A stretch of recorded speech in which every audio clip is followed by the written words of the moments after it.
Hello, welcome to this special episode of Kid Corner. Today we're going to be talking about zombies, of course. So let's say you wake up one morning and find your neighborhood overrun with the undead. What do? Well, a little preparation is worth a pound of cure. So let's talk about what you need to survive a zombie attack.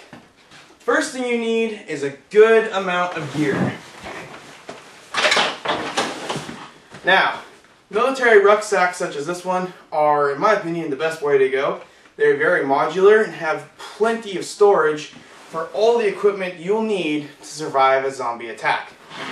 Now, we'll start out by basic self-defense. Machetes, right here, don't require ammo, don't have to reload them. They can just keep whacking.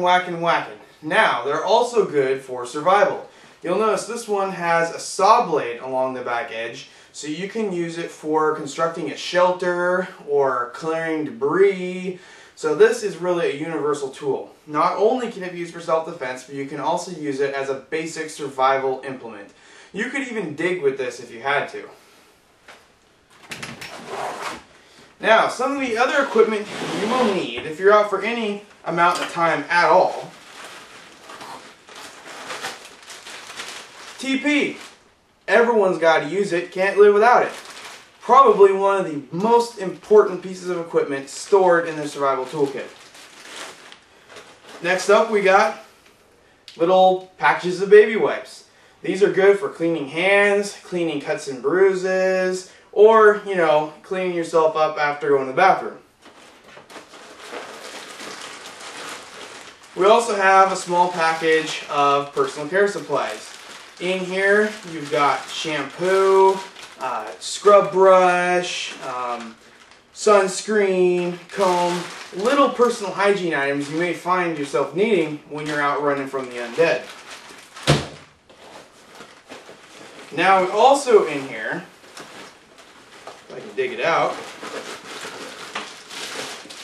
inside this little container is one of those micro-butane stoves. Now, you need to have a way to boil water or cook your food. So investing in a little portable stove like this that you can pack in a tiny container is a good bet. You can light these anywhere and they don't make that much flame or heat, so you won't attract attention, but they have enough to boil water or cook food. Now, in my main pouch,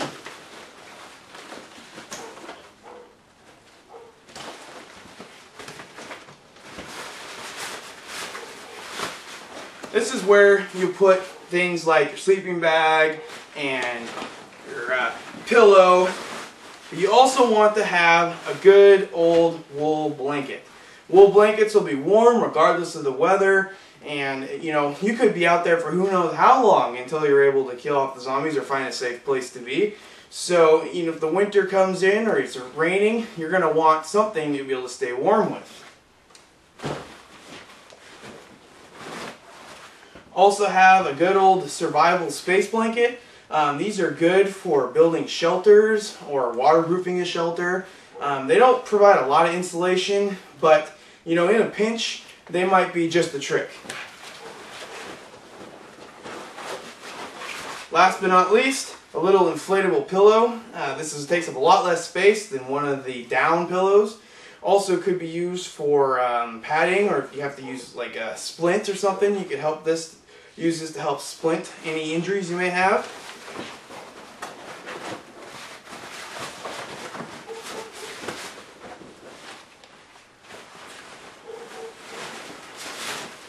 Now, here on the outside, have a little multi-tool carabiner. It's got a saw blade on it. So you can use this to hook other equipment to your pack, or you can use it standalone as a little saw. Also have a little emergency dressing here in case you happen to get a cut or a bruise and you need to slap something on there real quick. In here, got gloves. Gloves are very, very important. If you're handling dead bodies or wounds, you want to protect yourself from all those nasty juices that zombies excrete all the time. So gloves are a very important thing to have. Little poncho for covering your backpack when it gets wet outside. You don't want your pack soaking up water and getting all your stuff wet. It's also a good idea, you'll notice I have everything in bags, so if the pack does get wet, the materials stay dry, and that's very important. Glow sticks. Now, zombies are attracted to light, so these can be used for distractions or to light a path when it's dark. Lots of different uses for these. There's also a little metal signal mirror in here, which can be used for signaling other survivors.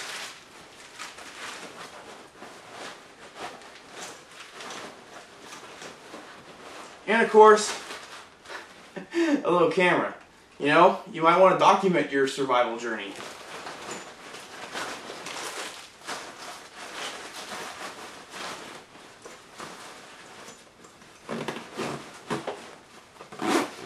Now, you'll notice that this pack has lots of pouches. So you can configure it however you want to meet the specific needs you may have in a survival situation.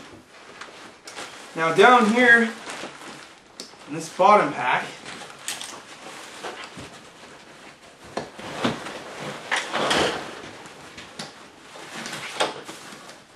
this is where it's a good place to store all your extra clothing. I got a jacket in here, rain pants, change of clothes, and spare shoes.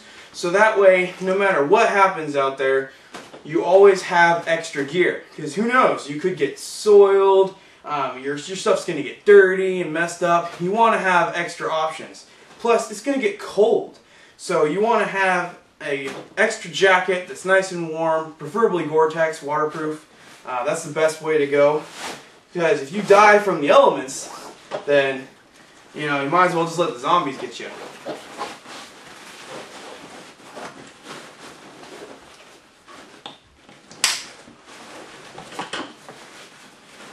I love these packs. They are military surplus, can be picked up from websites. You could also pick it up from a local surplus store, or, you know, sometimes if you have a family member who is in the service, you might have one lying around.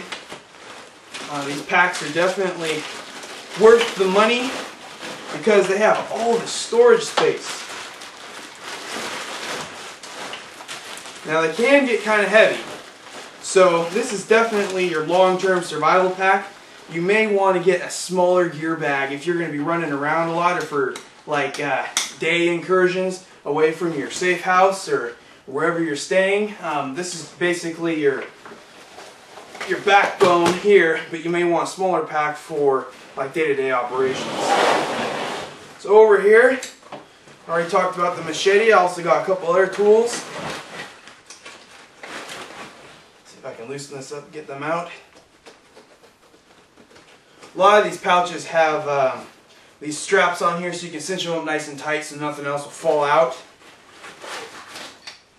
Got a hatchet. Now this can be used also, you know, for defense against a zombie, but you can also use it for, you know, cutting things like firewood or shelter building. Very useful tool to have. Comes with this little belt clip and a sharpening stone, so you won't ever find yourself getting dull. Also has a tool here for removing nails, which can be helpful if you're in an urban environment. And also the good old collapsible shovel.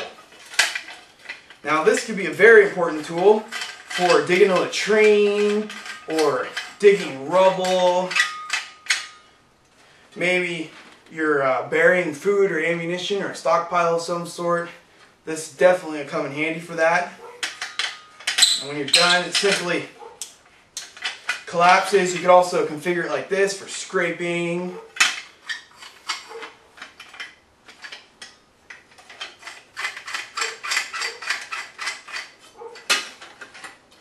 Then it collapses into this neat little compact package. Doesn't take up a lot of space.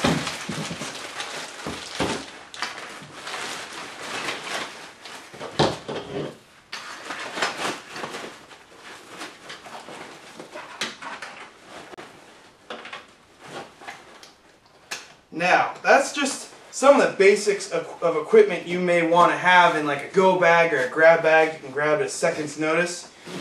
Some of the other things you may want to consider on top of a 48-hour pack like that is dehydrated food, which can last for a long time. You can put it in a pack and then boil water to bring it back so you can eat it. Things like that you want lots of water. I carry at least 2 liters for every operational period. I carry that in a smaller day pack. So you want to make sure you have plenty of water.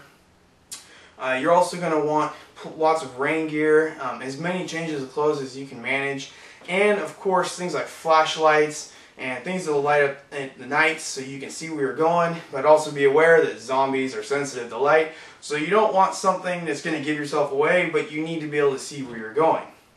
Now, of course, the key to surviving any zombie apocalypse is firepower. So if you're out there and you're fighting the undead, having one of these babies is definitely a bonus. It'll help you survive a lot better. Plus, you won't have to get as close to them with the hatchet and the machete. You have to get pretty close to be able to whack those zombies. But with this, you know, you can hit them at long range. The downside is it does make a lot of noise. Also has light through the muzzle flash and takes ammunition, which means you got to find the ammo and carry it around. But, you know, if you're dealing with a lot of zombies, I don't want them getting close to me, so I'm definitely going to go to the firearm to keep them at bay, keep them far away from me. So, hopefully this helped you understand some of the things you may need for surviving a zombie attack successfully, and hopefully if you ever do find yourself battling the undead, you'll be well prepared and you'll be able to survive. Alright, I'll see you next time on Kit Corner.